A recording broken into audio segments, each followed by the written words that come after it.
Hello friends, स्वागत है आपका हमारे YouTube channel GK with me में। तो आज के इस क्लास में हम पढ़ना शुरू करेंगे फाइनेंस कमीशन यानी कि वित्त आयोग के बारे में।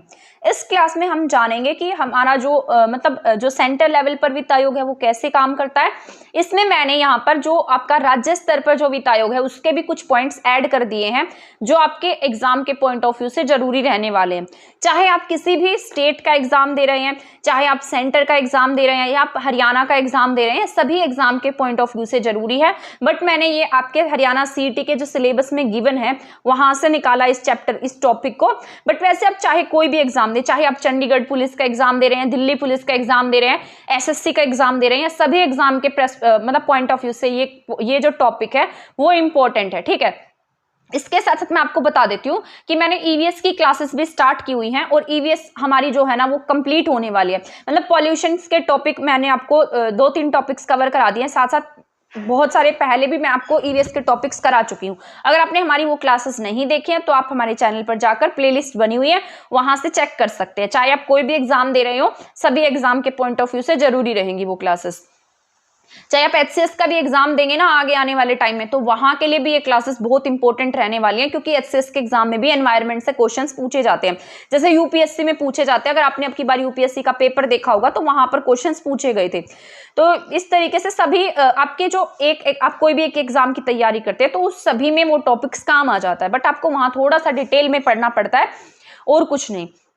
तो यहां पर मैंने लिखा है वित्त आयोग यानी कि फाइनेंस कमीशन। अब हम जान लेते हैं कि फाइनेंस कमीशन क्या होता है। इससे पहले वाली क्लास में मैंने आपको कैग के बारे में पूरा कंप्लीट पढ़ा दिया था कि कैग क्या होता है, और उसकी पीडीएफ भी मैंने टेलीग्राम चैनल पर शेयर कर दी है। अगर आपको इसकी पीडीएफ चाहिए तो आप हमारा टेलीग्राम चैनल भी ज्वाइन कर सकते हैं। टेलीग्राम चैनल का जो लिंक होगा वो आपको हमारे डिस्क्रिप्शन बॉक्स में मिल जाएगा।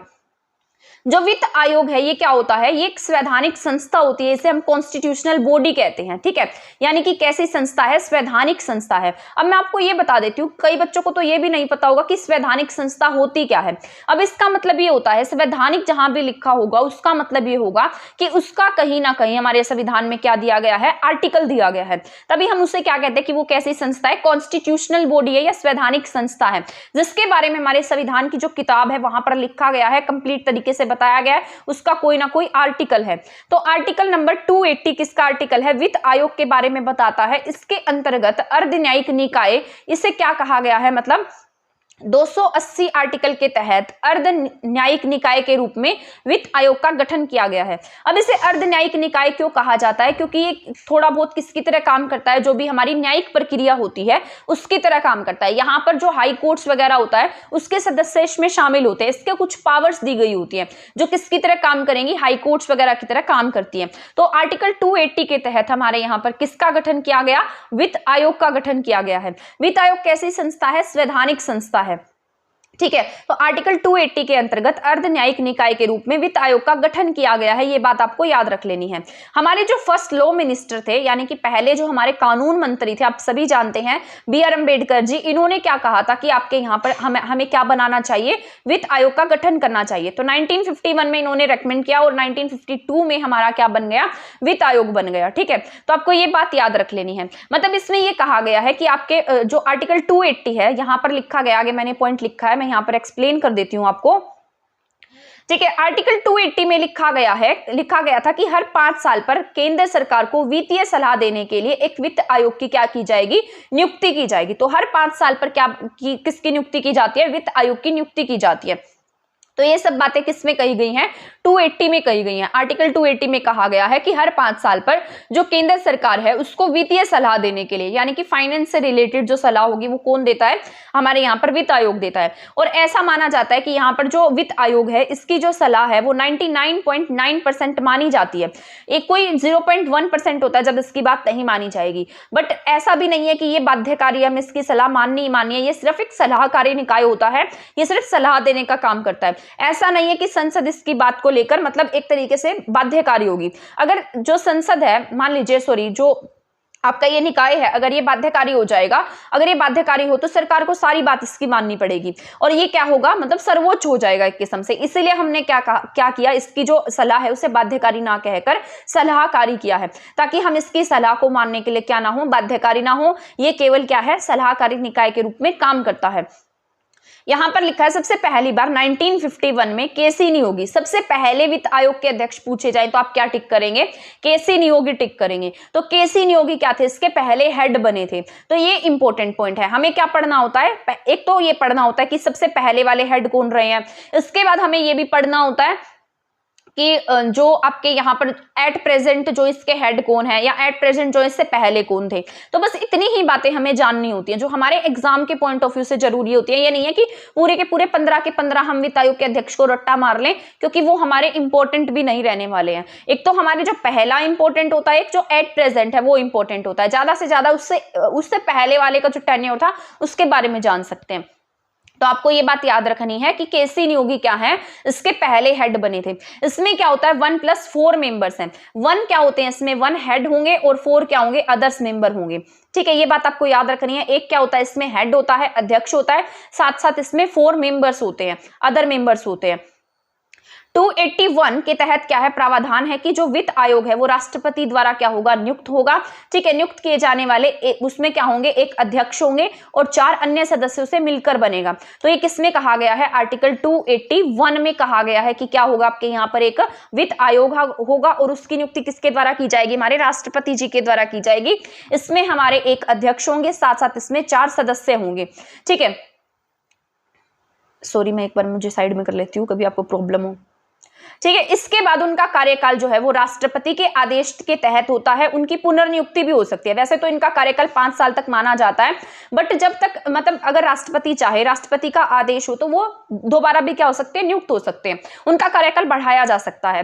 ठीक है, 82 में संसद को ये शक्ति प्राप्त है कि वह वित्त आयोग के सदस्यों की क्या करता है, योग्यताएं निर्धारित करता है। ठीक है, तो यहाँ पर ये क्या करेगा, 282 में क्या करता है, संसद को ये शक्ति प्राप्त है, यानी कि संसद को ये पावर दी गई है कि वो क्या करेगा, वित्त आयोग के सदस्यों की योग्यता को निर्धारित करेगा। तो ये बात आपको क्या करनी है, याद रख लेनी है कि इनकी जो योग्यताएं हैं वो किसके द्वारा डिसाइड की जाती है, हमारी संसद के द्वारा डिसाइड की जाती है।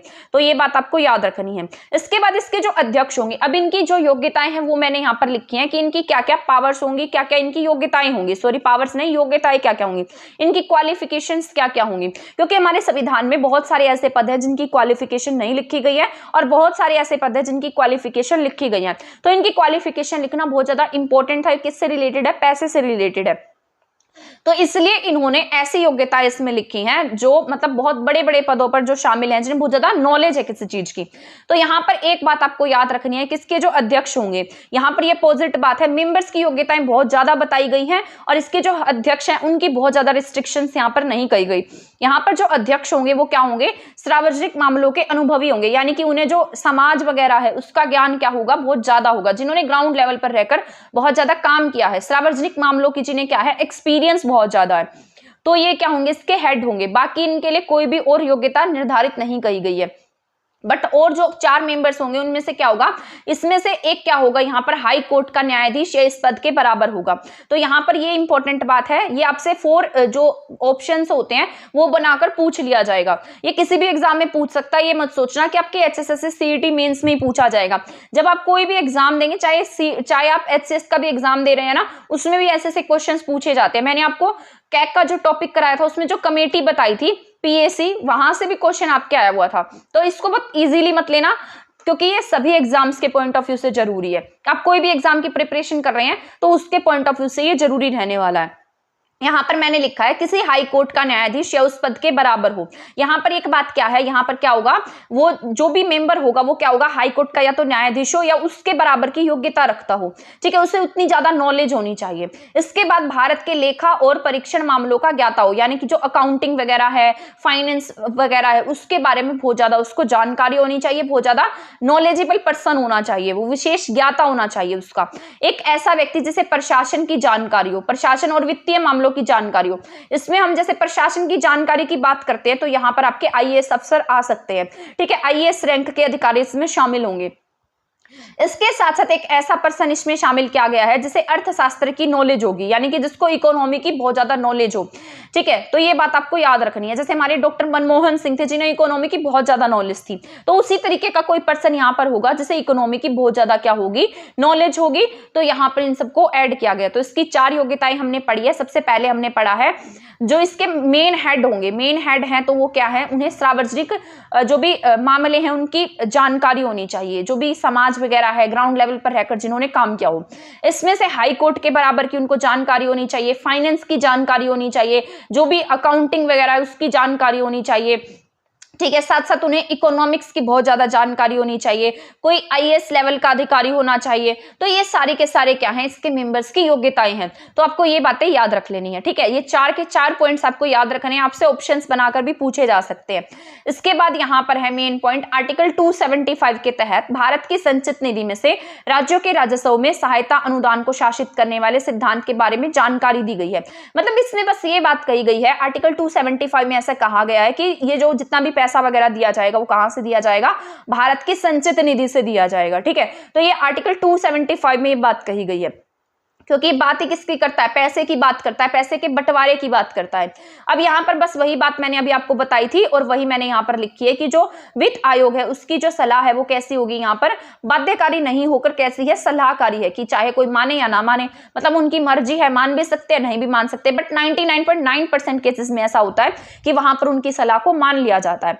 अब यहाँ पर बात कर लेते हैं पैसे के बंटवारे की। तो यहाँ पर सेंटर में और स्टेट में कैसे पैसा डिवाइड किया जाता है, तो सेंटर को ज्यादा पैसा दिया जाता है, स्टेट्स को कम पैसा दिया जाता है। अब आप पूछेंगे ऐसा क्यों है, क्योंकि स्टेट्स तो हमारी बहुत सारी हैं। तो ये ऐसा इसलिए होता है, मान लीजिए आपके देश में कोई विपदा आ गई है या फिर कोई ऐसी कंडीशन है या आपके यहाँ पर कोई और काम करने हैं, तो सेंटर के पास ज्यादा पैसा इसलिए होता है क्योंकि मान लो किसी 2-3 स्टेट्स में इकट्ठे बाढ़ आ गई, तो सेंटर क्या करेगा, उन्हें पैसा देता है, उन्हें हेल्प देता है, इसीलिए हमारे सेंटर को ज्यादा पैसे दिए जाते हैं बजाय कि स्टेट्स को। ये तो स्टेट्स के पास एक्स्ट्रा पैसे हम कह सकते हैं। ये स्टेट क्या करता है, हेल्प मांगने कहाँ जाएगा, सेंटर के पास जाएगा कि हमें क्या दो, सहायता दो। क्योंकि आपने बहुत बार देखा होगा कि कई एरिया ऐसे होते हैं जहां पर अपोजिशन की सरकार होती है, तो अपोजिशन की सरकार क्या कहती है कि सेंटर हमें क्या नहीं दे रहा, काम करने के लिए पैसा नहीं दे रहा है, क्योंकि हमारे यहाँ अपोजिशन की सरकार है। तो ऐसा मतलब इन्हीं के थ्रू होता है, सेंटर क्या देता है, स्टेट्स को पैसा देता है वहां के डेवलपमेंट के लिए। तो इसीलिए सेंटर के पास में जो पैसा है वो क्या होगा, ज्यादा होगा। तो यहाँ पर सेंटर, और एक बार हम रीड आउट कर लेते हैं कि यहाँ पर कैसे कैसे इसका रेशो डिवाइड किया गया है। ये या तो 70:30 में इसको डिवाइड करते हैं, या कभी कभी 65:35 में, या कभी कभी 67:32 में से डिवाइड करते हैं। तो ये बात आपको याद रखनी है।